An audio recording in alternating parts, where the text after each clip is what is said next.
ইংল্যান্ডে এখন school holiday চলছে। সামার হলিডে দেশের মতো বছরের মাঝখানে হয় না।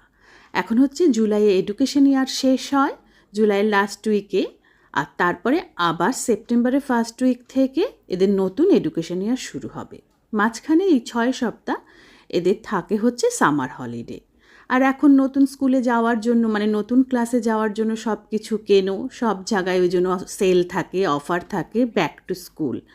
ইউনিফর্ম বলো, স্কুলের অন্যান্য ইকুইপমেন্ট বলো, সব কিছুতে। তাই প্রথমা কদিন ধরেই বলছিল ওর স্টেশনারি কিনতে হবে, তাই আমরা চলে এসেছি। ও টুকিটাকি দেখছে। স্কুল যেহেতু সরকারি স্কুল, এদের সব কিছুই বই খাতা ফ্রি থাকে, কিছুই নিতে হয় না। তবে সেকেন্ডারি স্কুলে পেন, পেন্সিল, হাইলাইটার, সেলুটেপ এরকম টুকিটাকি জিনিসগুলো এদের নিজেদের ক্যারি করতে হয়।